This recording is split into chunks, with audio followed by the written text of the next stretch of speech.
अस्सलाम वालेकुम वरहमतुल्लाहि वबरकातुहू। Hello students, how are you? आज हम एक्सरसाइज 12.2 के क्वेश्चन नंबर 10 को स्टार्ट करने वाले हैं। तो देखते हैं कि हमारे पास क्वेश्चन की स्टेटमेंट क्या है। The monthly attendance of 10 students for their lunch in hostel is recorded as 21, 15, 16, 18, 14, 17, 15, 12, 13, 11. Find the median and mod of the attendance. Also find the mean if d is equal to x minus 20. तो जी student, सबसे पहले आप मुझे ये बताइए कि कौन सा डेटा सेट हमें दिया गया है। क्या ये ग्रुप डाटा है या अनग्रुप डाटा है? वेरी गुड, शाबाश।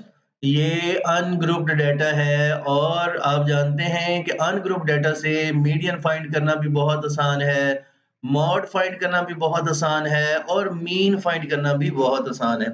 तो चलते हैं, सबसे पहले हम मीडियन फाइंड करते हैं कि मीडियन जो है वो इसका क्या होगा। तो मीडियन फाइंड करने के लिए हम जानते हैं कि चूंकि मीडियन जो होता है किसी डाटा सेट में मिडल मोस्ट वैल्यू को कहते हैं और इसको फाइंड करने का मेथड ये होता है कि दी गई तमाम जो हमारे पास ऑब्जर्वेशंस होती हैं उनको असेंडिंग या डिसेंडिंग ऑर्डर में लिखते हैं और उसके बाद देखते हैं कि सेंटर वाली रकम कौन सी है। तो चलें जी, हम इनको असेंडिंग ऑर्डर में लिख लेते हैं, यानी कि सबसे छोटी रकम सबसे पहले और सबसे बड़ी रकम सबसे बाद में। तो ये हमने इनको असेंडिंग ऑर्डर में लिख लिया और इनको काउंट करेंगे 1 2 3 4 5 6 7 8 9 10। तो ये नंबर ऑफ टर्म्स जो हैं वो हमारे पास कितनी है? 10 है और ये 10 हमारे पास इवन नंबर है। लें जी, 10 हमारे पास क्या है? इवन नंबर है। तो अब हम इवन नंबर वाला फॉर्मूला लगाएंगे मीडियन फाइंड करने का। क्योंकि इवन नंबर जब हो तो फिर हमारे पास सेंटर में 2 टर्म्स आती हैं जिनकी एवरेज लेनी पड़ती है और इस तरीके से हमें मीडियन हासिल होता है और उसका फार्मूला है n over tooth observation plus n plus 2 over tooth observation और दोनों को ऐड करने के बाद 2 पे हम क्या करते हैं? डिवाइड कर देते हैं। जी, अब चूंकि n हमारे पास 10 है तो n की जगह पे हम 10 पुट करेंगे तो ये हो जाएगा 10 ओवर टूथ ऑब्जर्वेशन और n की जगह पे 10 पुट करेंगे तो n 10 plus 2 over tooth observation. 10 को 2 पे डिवाइड करें तो 5 होता है तो ये हो जाएगा फिफ्थ ऑब्जर्वेशन और ये हो जाएगा 12 ओवर 2 डिवाइड करने से हो जाएगा सिक्स्थ ऑब्जर्वेशन। नहीं जी, तो डेटा सेट में हमने करना क्या है कि सबसे पहले देखना है कि पांचवी ऑब्जर्वेशन हमारे पास कौन सी है, फिफ्थ ऑब्जर्वेशन कौन सी है और फिर हमने ये देखना है कि सिक्स्थ ऑब्जर्वेशन हमारे पास कौन सी है और उन दोनों को हमने ऐड करना है। लें जी, ये वाली दो ऑब्जर्वेशन जो है ये फिफ्थ और सिक्स्थ है। जरा काउंट करके देखते हैं, 1 2 3 4 5 और ये 6। नहीं जी, तो स्टूडेंट आपको पता चल गया कि ये वाली जो टर्म है ये फिफ्थ टर्म है, फिफ्थ ऑब्जर्वेशन है और ये वाली ऑब्जर्वेशन हमारे पास सिक्स्थ ऑब्जर्वेशन है। तो लिहाजा फिफ्थ ऑब्जर्वेशन की जगह पे हम 15 पुट करेंगे और सिक्स्थ ऑब्जर्वेशन की जगह पे भी हम 15 ही पुट करेंगे, वैल्यू पुट करेंगे तो 15 प्लस 15 हो जाएगा, उसको 2 पे डिवाइड करना है। तो 15 प्लस 15 हमारे पास हो जाएंगे 30, 30 को 2 पे डिवाइड करेंगे तो हमारा आंसर आ जाएगा 15।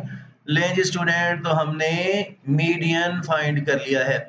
अब हम क्या करने लगे हैं? अब हम मॉड फाइंड करते हैं और आप ये जानते हैं कि मॉड क्या होता है।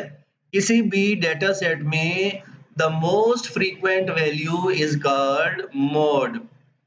वो ऑब्जर्वेशन जो किसी डेटा सेट में सबसे ज्यादा बार आती है वो मॉड कहलाती है। तो mode is equal to most frequent value in data which is 15। तो जरा इस पूरे डाटा सेट में नजर दौड़ाएं, सिर्फ 15 ही एक ऐसी वैल्यू है जो 2 दफा आई है, बाकी तमाम वैल्यूज जो है वो सिंगल टाइम आई हैं। तो लिहाजा चूंकि 15 is the most frequent value, that's why mod is equal to 15. Now अब हम क्या करने लगे हैं? अब हम मीन फाइंड करते हैं और मीन फाइंड करने के लिए उन्होंने साथ एक हिंट दिया है कि मीन हमने शॉर्टकट फार्मूला से या इनडायरेक्ट मेथड से सॉल्व करना है और d is equal to x minus 20 का फार्मूला लगाना है। d से मुराद डिविएशन है, x से मुराद हमारे पास ये ऑब्जर्वेशंस हैं और -20, 20 से मुराद यहाँ पर हमारे पास है अज्यूम्ड मीन, जिसको हम a बोलते हैं। तो यहाँ पर उन्होंने बता दिया कि a हमारे पास कितना है, 20 है। ले स्टूडेंट्स, चूंकि a हमारे पास 20 है तो सबसे पहले ये जितना भी हमारे पास 10 वैल्यूज हैं इनको हम इस तरीके से अरेंज कर लेंगे एक टेबल में। अब हमने एक और कॉलम बनाना है जिसमें हम d फाइंड करेंगे।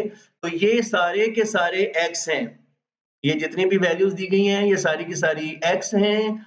अब x में से हमने 20 माइनस करना है, तो ये 21 है x। 21 में से 20 माइनस करेंगे तो आ जाएगा हमारे पास 1।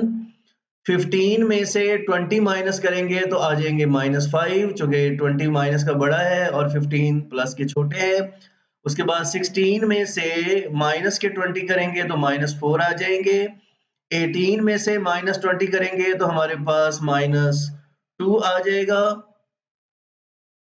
14 में से 20 माइनस करेंगे तो हमारे पास आ जाएगा -6।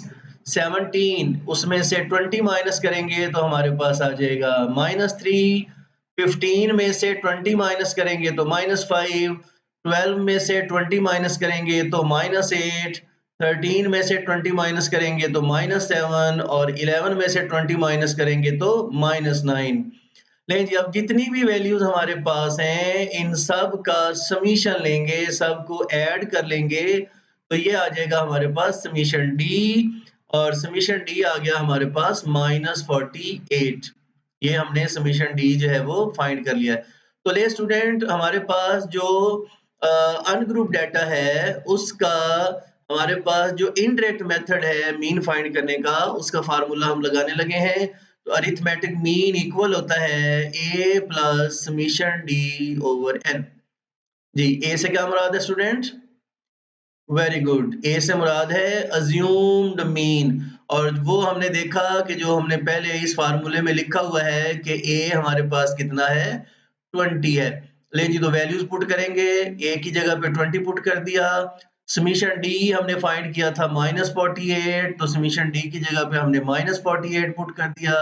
और नंबर ऑफ वैल्यूज जो है वो हमारे पास 10 है, तो n की जगह पे हमने 10 पुट कर दिया। जी, -48 को 10 पे डिवाइड करेंगे तो ये हो जाएगा 4.8 और 20 में से 4.8 माइनस कर देंगे तो ये आ जाएगा 15.2। तो लेंगे स्टूडेंट, हमने सबसे पहले मीडियन फाइंड किया तो उसका आंसर 15 आया। मॉड फाइंड किया तो आंसर 15 आया। और मीन फाइंड किया है तो हमारे पास आंसर 15.2 आया है। आई होप सो क्वेश्चन आपको समझ आया होगा। बहुत इजी सा क्वेश्चन है। अब चूंकि हम इस तरह के बहुत सारे क्वेश्चन सॉल्व कर चुके हैं और ये क्वेश्चन सॉल्व करके हम ये सारी चीजें अच्छे से समझ गए हैं और ये रिपीट हो रही हैं। उम्मीद करता हूँ कि आपको अच्छे से समझ आ रही होगी। जीते रहें, खुश रहें, दुआ में याद रखिएगा। अस्सलाम वालेकुम व रहमतुल्लाहि व बरकातुहू।